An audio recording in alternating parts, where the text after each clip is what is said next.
صل على سيدنا ومولانا محمد اللهم صل على سيدنا ومولانا محمد اللهم صل على سيدنا ومولانا محمد.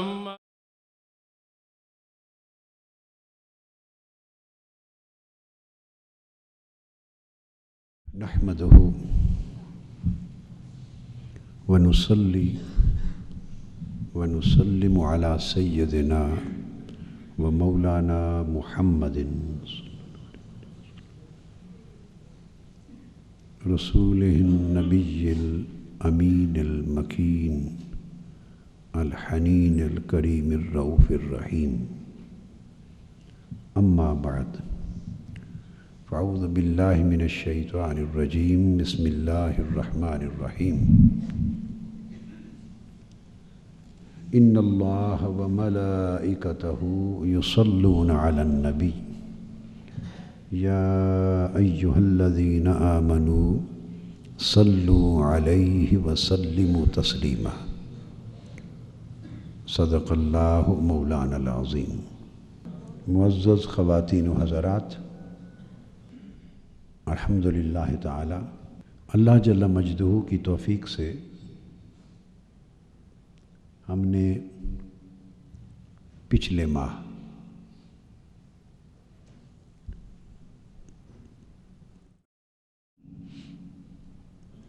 شب بیداری کے اس اجتماع میں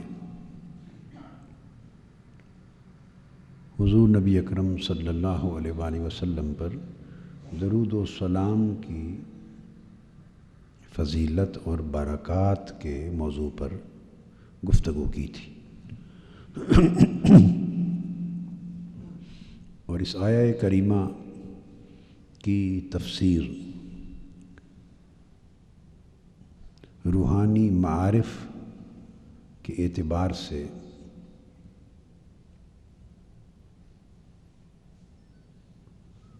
اس کے چند ضروری گوشوں کی حد تک مکمل کی.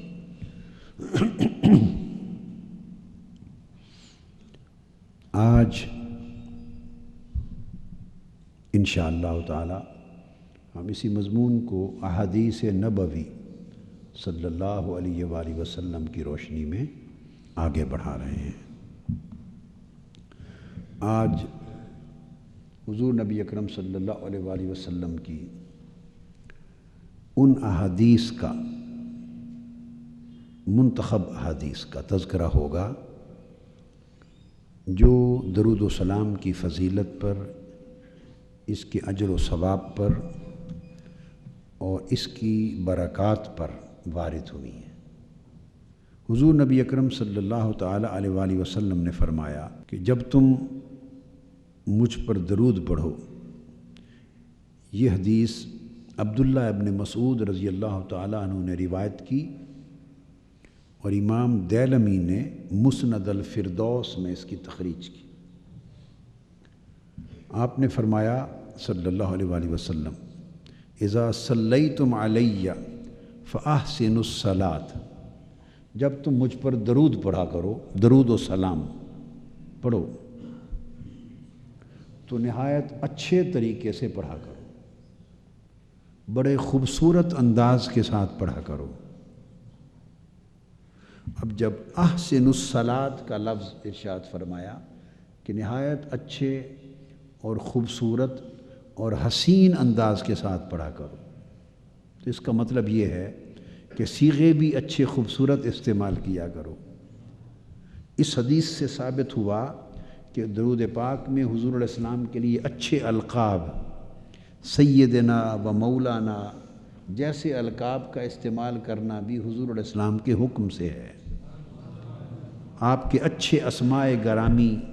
اور آپ کی نہایت مبارک صفات طیبہ کا ذکر کرنا، اور پھر دل جمعی اور خشوع و خضوع سے پڑھنا، اہتمام سے پڑھنا، اچھا پاکیزہ ماحول کر کے پڑھنا، اور دل کو، روح کو، طبیعت کو، دھیان کو خوب لگا کر جما کر پڑھنا، یہ ساری باتیں احسن الصلاۃ کے تحت آ جاتی ہیں کہ جب مجھ پر درود و سلام پڑھو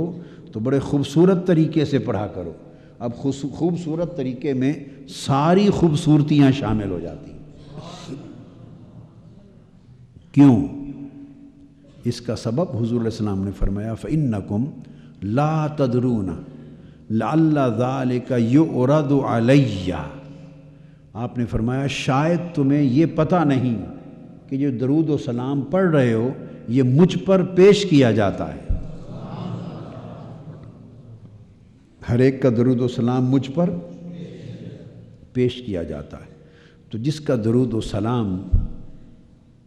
جتنا زیادہ خوبصورت اور جتنا زیادہ ادب اور تعظیم اور حسن اور خوبصورتی کے ساتھ اور آداب کے ساتھ ہوگا اور خشوع و خضوع کے ساتھ ہوگا،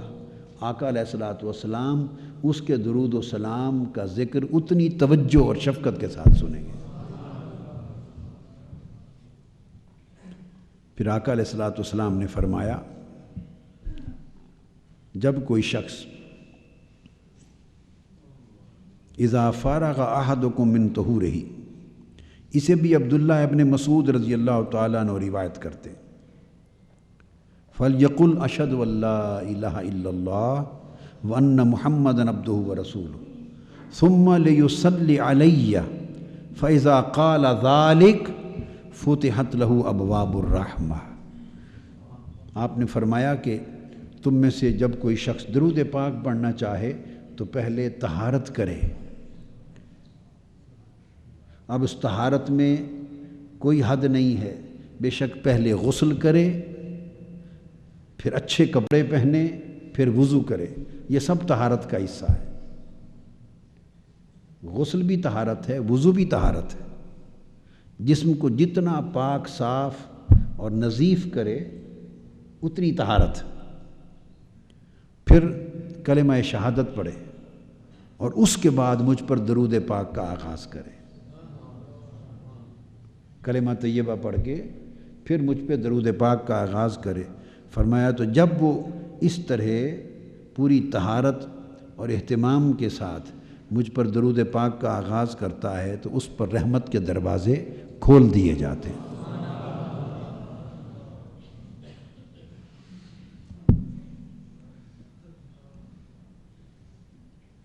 پھر حضرت ابو ہریرہ رضی اللہ تعالیٰ عنہ سے مروی ہے،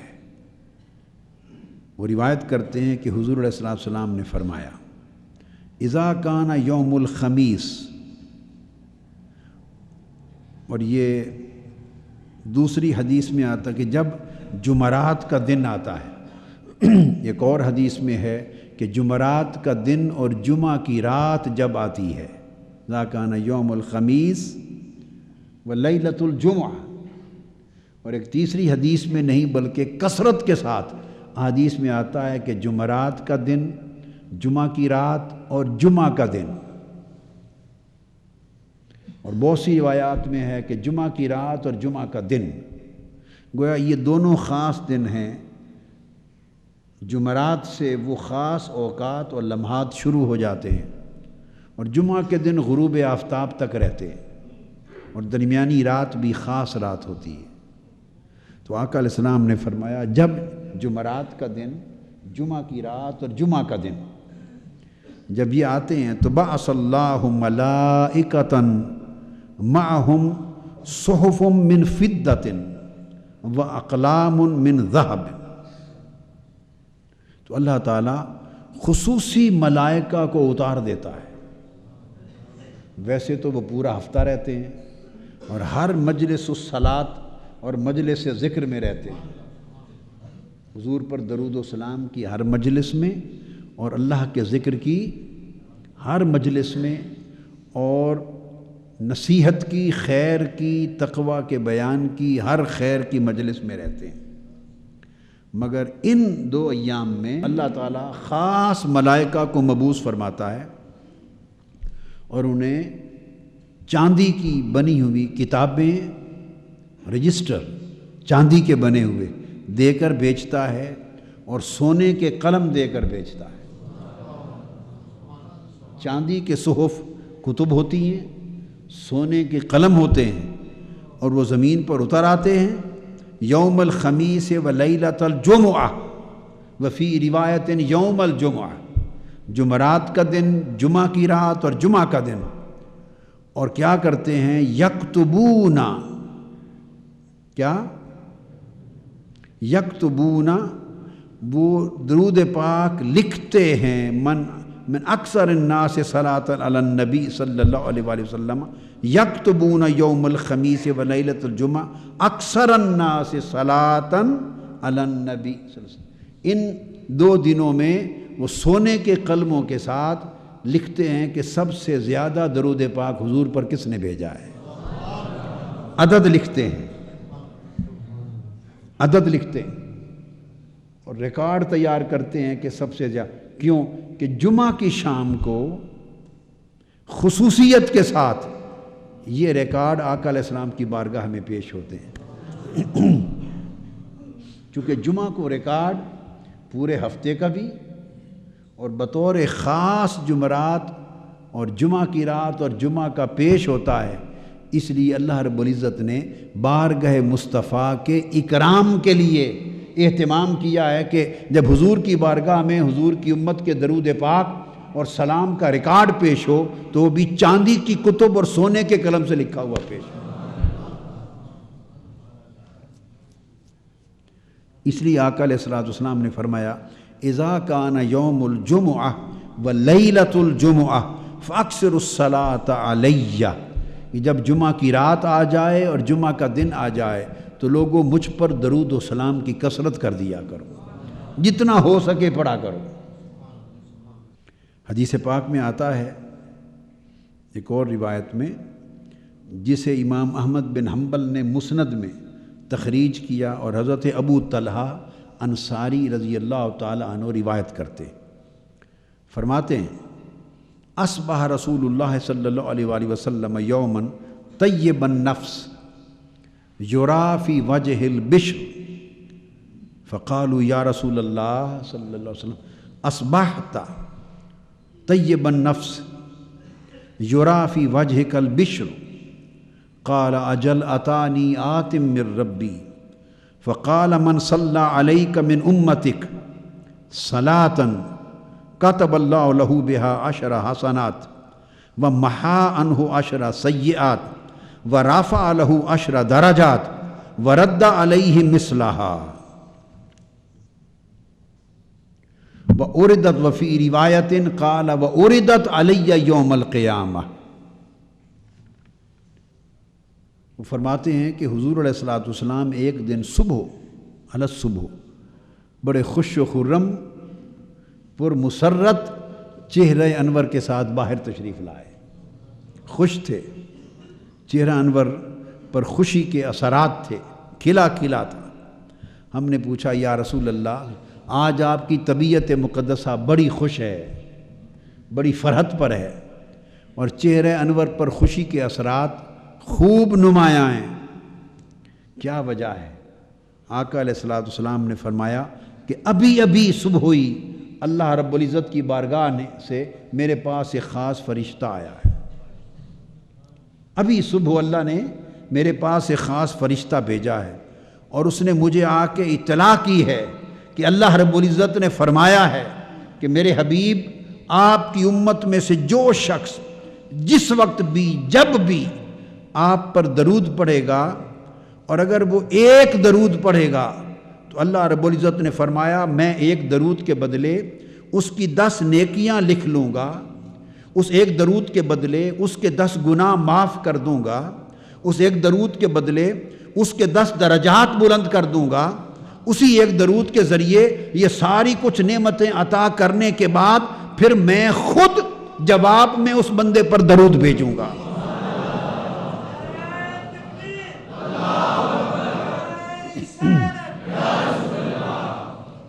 اور امام ابو نعیم نے روایت کیا حلیہ میں، اور وہ کرتے ہیں کہ وہ اتر کے خوشخبری سنانے والے فرشتہ سیدنا جبرائیل امین تھے، تو فرمایا کہ 10 نیکیاں بھی دوں گا، 10 گناہ کو بھی معاف مٹا دوں گا، 10 درجات بھی بلند کر دوں گا، اور صرف یہ نہیں، پھر فرمایا میں خود اس بندے پر درود بھیجوں گا۔ اور پھر آقا علیہ السلام نے 5ویں بات، 4 چیزیں ہو گئی نا، ایک درود کے بدلے میں کیا 10 نیکیاں لکھی جاتی ہیں، پھر 10 گناہ مٹا دیے جاتے ہیں، پھر 10 درجات بلند کیے جاتے ہیں، پھر اللہ تبارک و تعالی خود اس بندے پر درود بھیجتا ہے۔ هو الذی یصلی علیکم، اللہ اہل ایمان پر جو حقدار ہوتے ہیں ان پر خود درود بھیجتا ہے۔ تو اللہ درود بھیجتا ہے 4۔ اور 5ویں چیز آقا نے فرمایا وَأُرِدَتْ عَلَيَّ يَوْمَ الْقِيَامَةِ، اور پھر وہ درود، پھر بھی وہ درود پڑا ہوا سنبھال کے رکھ لیا جاتا ہے، جب قیامت کا دن ہوگا تو اس کی پرچی نکال کے مجھے پیش کی جائے گی کہ آپ کے امتی نے محبوب یہ درود آپ پر پڑھے تھے، ایک ایک پڑھا گیا درود میں نے اللہ سے عرض کر رکھا ہے مولا قیامت کے دن مجھے پیش کرنا، تاکہ قیامت کے دن وہ پڑھا ہوا درود میری امت کے کام آئے۔ گوشہ درود میں بیٹھنے والوں کو معلوم ہوا کہ اللہ نے انہیں کس کام کی توفیق عطا کی ہے۔ آقا علیہ السلام نے فرمایا، پھر حدیث پاک،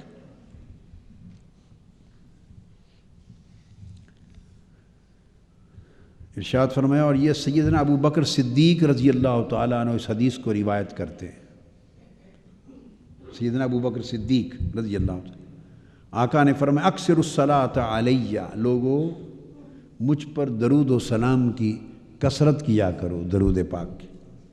فإن اللہ وکل بی ملکا عند قبری فإذا صلی علی رجل من امتی قال لی ذلک الملک یا محمد صلی اللہ علیہ وسلم ان فلان ابن فلان صلی علیک۔ آقا نے فرمایا مجھ پر کثرت سے درود و سلام پڑھا کرو، اللہ رب العزت نے میری قبر کے پاس، اب خبر دے رہے ہیں حیات مبارک میں، تو اللہ نے وصال کے بعد بھی جو کرم نوازیاں وہ بھی حضور کو بتا رکھی ہیں۔ دیکھو نا، خود حیات ہیں اور بتا رہے ہیں کہ اللہ تبارک و تعالیٰ نے میری قبر کے پاس ایک فرشتہ مقرر کر رکھا ہے جو قیامت تک میری قبر کے پاس ڈیوٹی بدلتی رہے گی، دستہ بدلتا رہے گا، مگر فرشتے مقرر رہیں گے، کھڑا رہتا ہے۔ اور جب بھی میری امت کا کوئی فرد مجھ پہ درود پڑھتا ہے تو وہ فرشتہ عرض کرتا ہے یا رسول اللہ صلی اللہ علیہ وسلم فلاں کے بیٹے فلاں شخص نے آپ کی بارگاہ میں درود بھیجا۔ یعنی جو ہی زبان سے درود و سلام ادا ہوتا ہے، عین اسی لمحے فرشتہ آقا کی بارگاہ میں اس کی خبر پیش کر دیتا ہے۔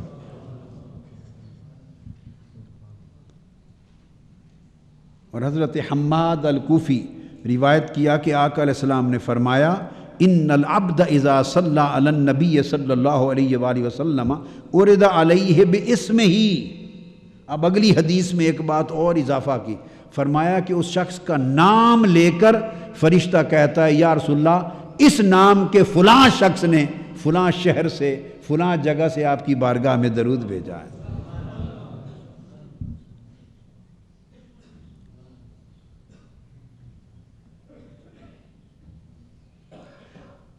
پھر آگے ارشاد فرمایا آقا علیہ السلام نے کہ ابھی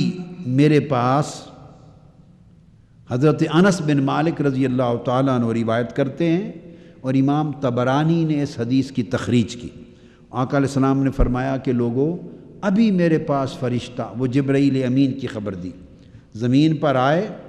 اور انہوں نے آ کے خبر دی ما من علی الارض من مسلم یصلی علیک مرۃ واحدہ، اللہ پاک فرما رہے ہیں الا صلیت انا و ملائکتی علیہ عشرہ۔ اب یہ چھٹا صلہ ہے۔ پہلا صلہ تھا کہ ایک درود جس نے پڑھا اس پر اللہ پاک 10 نیکیاں لکھتا ہے، دوسری بات 10 گناہ معاف کرتا ہے، تیسری بات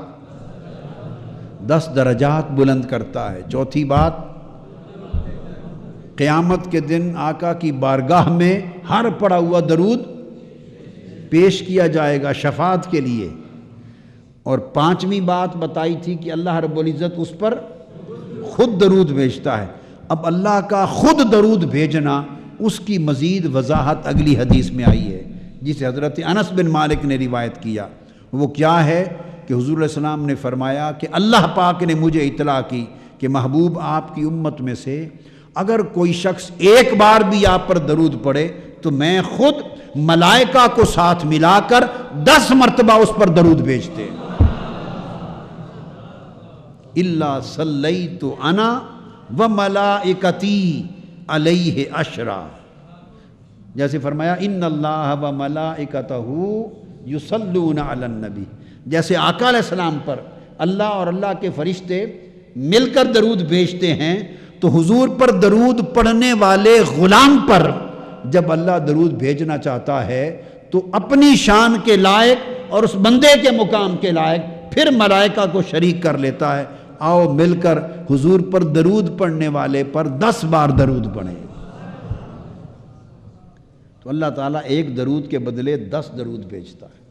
اور اللہ فرماتے ہیں کہ میرے ملائکہ بھی ساتھ بھیجتے ہیں۔ اور پھر آقا علیہ الصلوۃ والسلام نے فرمایا کہ کان اکثرہم علی صلاۃً کان اقربہم منی منزلۃً، جو شخص مجھ پر جتنا زیادہ درود و سلام پڑھے گا اس کو میری بارگاہ میں اتنی زیادہ قربت اور حضوری نصیب ہوگی، اتنی قربت اور حضوری نصیب ہوگی۔ اور آقا علیہ السلام نے فرمایا قیامت کے دن بھی جو شخص مجھ پر زیادہ درود و سلام پڑھنے والا ہوگا، قیامت کے دن اس کو سب سے بڑھ کر میری قربت عطا کی جائے گی، میری مجلس میں سب سے زیادہ قریب بٹھایا جائے گا۔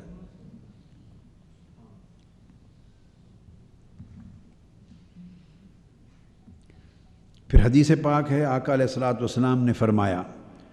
اکثروا من الصلاۃ علیہ، لوگو مجھ پر کثرت کے ساتھ درود پڑھا کرو۔ کیا؟ کثرت کے ساتھ مجھ پر درود پڑھا کرو۔ کیوں؟ اس لیے لأن اول ما تسألون فی القبر عنی، کہ قبر میں سب سے پہلے جس کے بارے میں تم سے پوچھا جائے گا وہ میری ذات ہوگی، میری ذات ہوگی۔ تو آپ کو یاد ہے جمعہ کے وقت خطاب میں نے حدیث پڑھی تھی، مسلم شریف سے حدیث کوٹ کی تھی کہ آقا علیہ السلام نے فرمایا کہ میں ایک پتھر تھا مکہ میں کہ جو میری بعثت سے بھی پہلے، میری جس زمانے میں میری بعثت ہونے والی تھی، جب بھی میں اس کے پاس سے گزرتا تھا تو وہ پتھر مجھ پر سلام پڑھتا تھا، وہ پتھر مجھ پر سلام کرتا تھا۔ اور آقا علیہ السلام نے فرمایا انی لأعرف ذلک الحجر فإنی لأعرفہ الآن، میں اس وقت بھی اس پتھر کو پہچانتا ہوں۔ تو میں نے ایک بات کہی تھی، آپ کو یاد ہے جمعہ کے موقع پر تھے کہ نہیں سب، کہ دیکھیے پتھر تو بے شمار تھے، مگر اس ایک پتھر کے لیے آقا علیہ السلام نے کیوں فرمایا کہ میں اسے آج بھی پہچانتا ہوں؟ اسی لیے کہ وہ پتھر اس لیے یاد رہا اور اس کی پہچان اس لیے آقا کی قلب اطہر میں برقرار رہی کہ وہ حضور پر درود و سلام پڑھنے والا پتھر ہے۔ تو اگر درود و سلام پڑھنے کے باعث پتھر کی پہچان نہیں گئی تو جو امتی عمر بھر درود و سلام پڑھے گا تو قبر میں حضور اشارہ دے چکے ہیں، اشارہ دے چکے ہیں اول ما تسألون فی القبر عنی، قبر میں سب سے پہلا